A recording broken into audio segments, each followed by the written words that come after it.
So, in this lecture, we're going to look at finally the beginnings of international financial markets. I'm going to warn you that this lecture has a lot of just kind of definitions. Sorry about that, but we need to understand the vocabulary in order to be able to this time. So I apologize, but let's get started. First, we know that international financial flows, what we're talking about, is simply money moving around the world. In theory, if money were free to move around the world,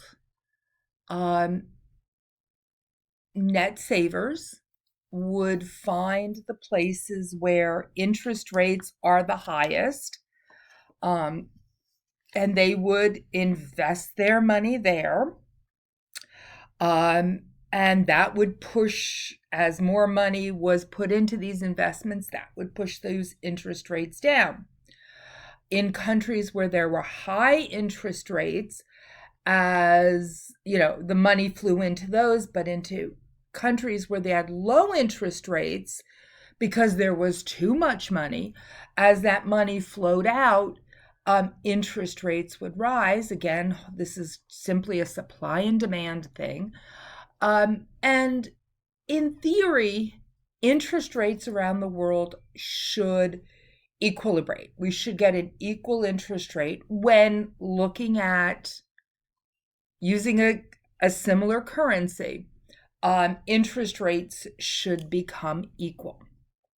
Now, there are reasons why finances, money does not flow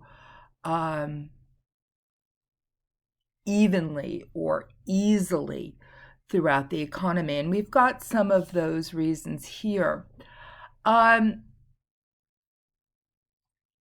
Barriers to flows would include economic conditions, which definitely are different from one country to another.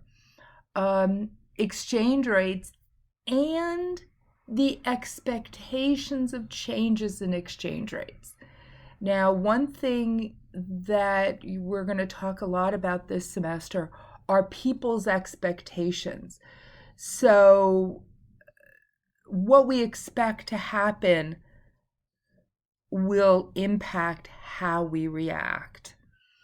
We're also looking at international diversification. What type of risks are you willing to take? Will that differ from one country to another?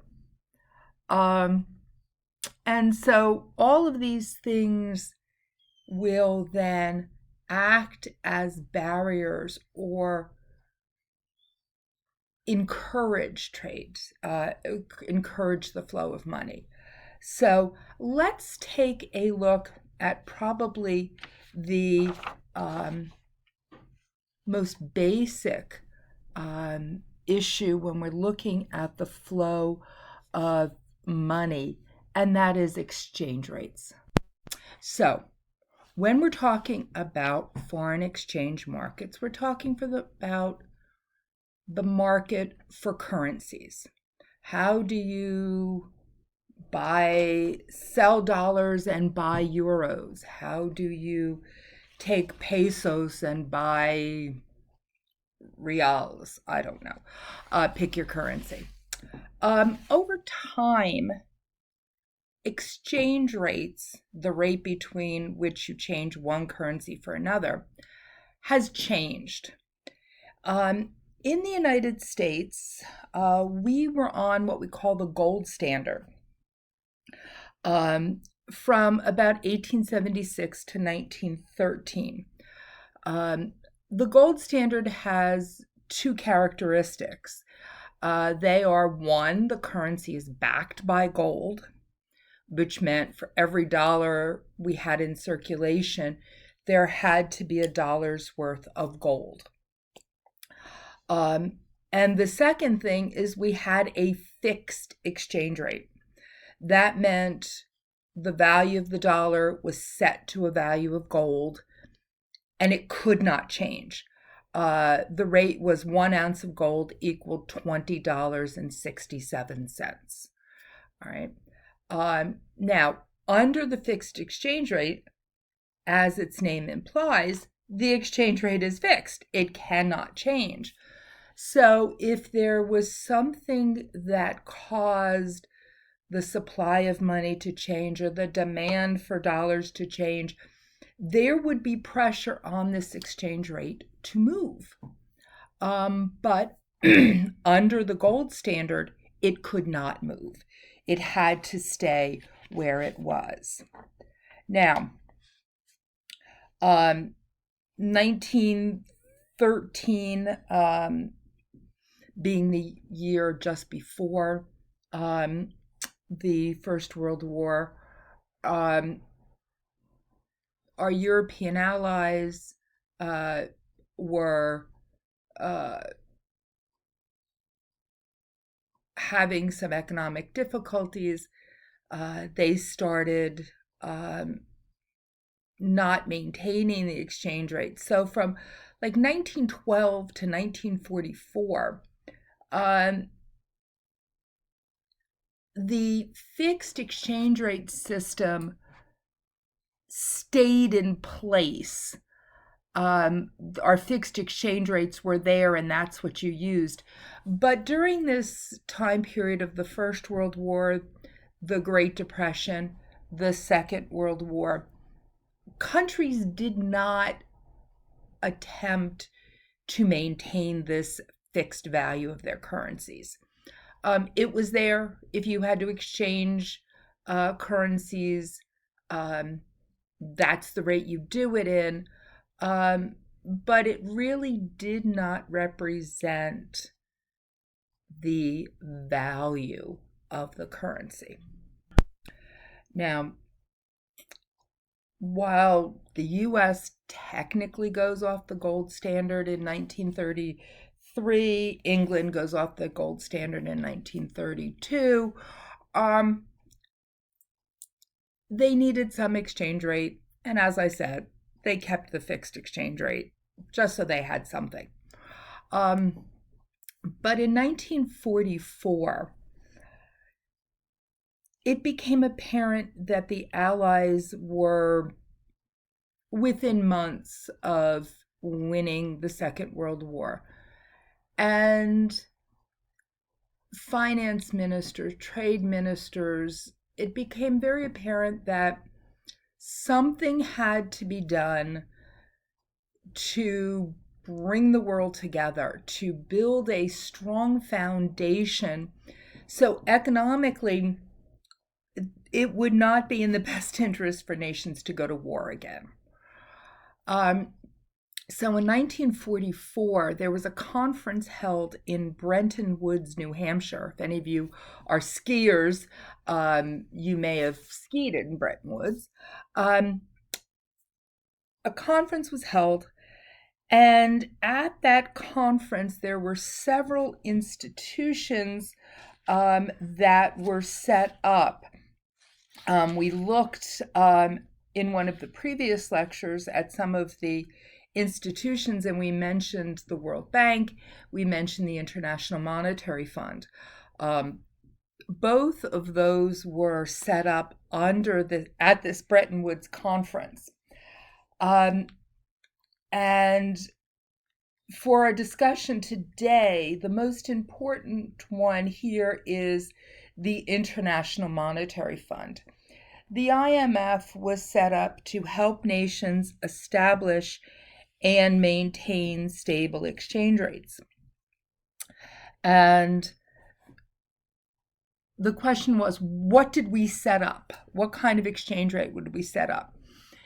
It was clear that many nations did not have enough gold reserves to go back to the gold standard. So we had to come up with something else. The British economist John Maynard Keynes came up with a solution which was pretty quickly voted down. Keynes was rather revolutionary, and partially I think it was because of his reputation, partially because people didn't understand how the exchange rate would work, that his idea was voted down. But what we came up with is something called the pegged exchange rate. Under the pegged exchange rate system, the value of the dollar was set to a value of gold at $32. An ounce of gold equaled $32. Now, this is different from the fixed rate because under the pegged rate, the value of the dollar could fluctuate up 1% and down 1%. So that the dollar could move from $31.68 up to $32.32. That 1% range around what we call par. The par value is that set value, that $32. So there was a little range in which the currency could fluctuate. And this was better because governments weren't forced to step in immediately. It had this little range in which it could fluctuate, and as long as it stayed in that range, the government didn't have to do anything. Now, the other nations of the world, interestingly, pegged the value of their currency to the dollar. And so the U.S., because it had probably the only stable economy of the industrialized world left after the Second World War, we took on this role of trying to help other nations' exchange rate stay stable. If the U.S. dollar could stay stable, that would then help stabilize other currencies. And so from 1944 to 1973, those exchange rates were set the way they were under the Bretton Woods system. Bretton Woods, for several reasons, falls apart in 1973, something I think we'll look at a little later, the reasons for that. But Bretton Woods falls apart. President Nixon unilaterally takes us off the pegged exchange rate system and goes to, interestingly, what Keynes had argued for in 1944, which is a floating exchange rate.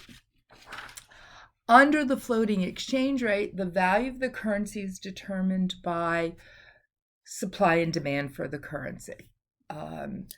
The government does not need to intervene at all in setting the exchange rate. So that's the system we have now, a floating rate in which supply and demand for currency